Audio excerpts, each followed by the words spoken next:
Salut, j'espère que tu vas bien. On va voir aujourd'hui une technique de mémorisation. Alors, tu en as peut-être déjà entendu parler, bien entendu. C'est le mind mapping. Alors, qu'est-ce que c'est? Ça ressemble à ça. Donc voilà, en voyant peut-être que ça te parle un peu plus. Donc, c'est une technique de mémorisation qui se veut créative et logique. Donc pourquoi de mémorisation? Parce que voilà, on retient bien puisqu'on a tout ça devant soi. Créative parce que voilà, comme vous pouvez voir, on peut rajouter des petits dessins, des couleurs. Et logique parce que voilà, chaque idée est reliée, il y a un élément central. Alors comment ça marche? Eh bien, on va voir ça tout de suite. Donc si on analyse par exemple celle-ci qui a l'air assez sympa. Donc en fait, vous avez une idée centrale qui est ici. Donc, on va peut-être prendre quelque chose en français, ce sera plus simple. Donc, admettons ici, on a une belle mind mapping qui est bien décrit ce qu'est une mind mapping. Donc, vous avez à chaque fois une idée centrale ici.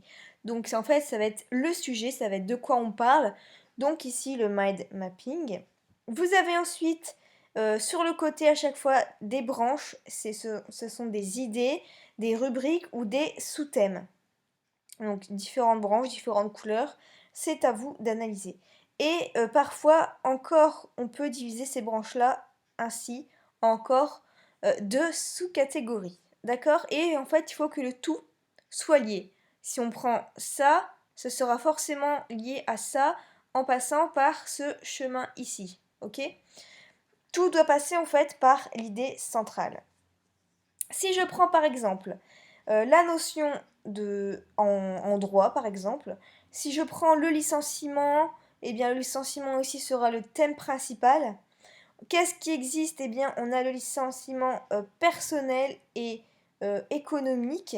Et ici, de l'autre côté, je pourrais mettre par exemple ici qu'il faut une cause réelle et objective. D'accord? Donc on va essayer de créer tout de suite ensemble un exemple de mind mapping pour vous illustrer ça.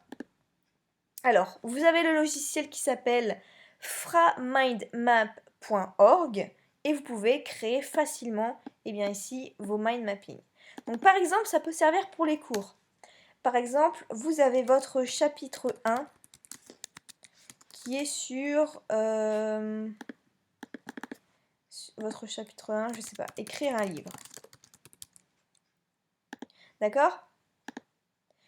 Ensuite, ce petit bouton-là va vous permettre de faire votre première branche. Donc par exemple, vous avez ici paragraphe 1, l'introduction. D'accord?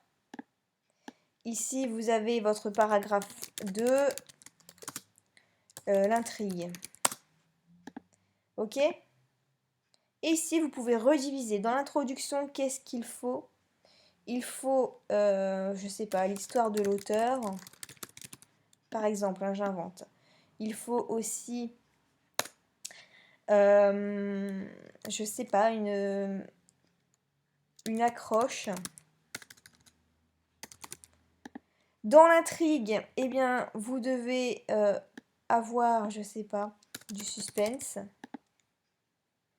Et vous devez aussi avoir des hypothèses, par exemple. Donc, voilà comment on peut faire un mind mapping.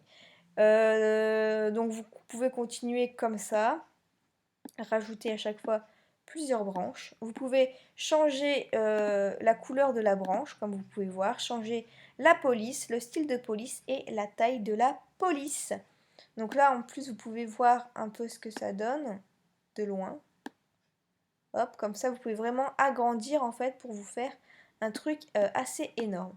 Une fois que vous avez terminé ça, eh bien, vous n'avez plus qu'à cliquer ici, enregistrer ou alors exporter comme une image, puisqu'à la fin, en fait, ça va vous donner une grande image, tout simplement. Donc voilà, en tout cas, c'est un logiciel qui est gratuit, que je trouve, voilà, enfin, je crois, je n'ai pas testé, mais je n'ai pas testé d'enregistrer, mais on va voir ça tout de suite ensemble. Bon, ça a l'air de fonctionner, je crois que ça a été exporté comme image.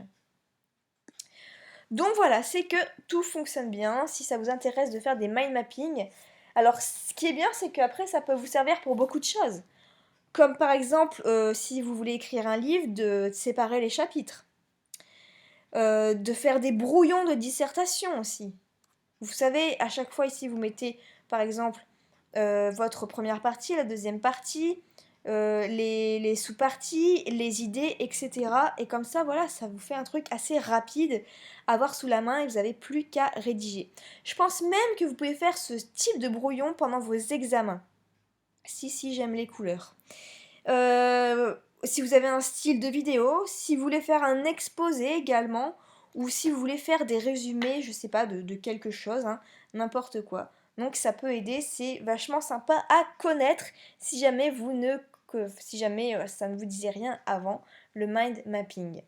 Donc c'est très bien pour ceux qui ont mémoire visuelle, bien entendu.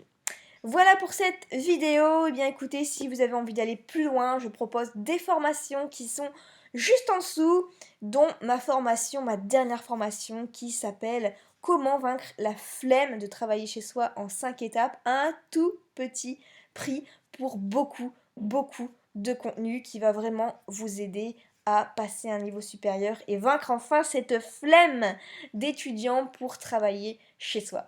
Je vous souhaite une excellente réussite et je vous retrouve dans une prochaine vidéo. Salut!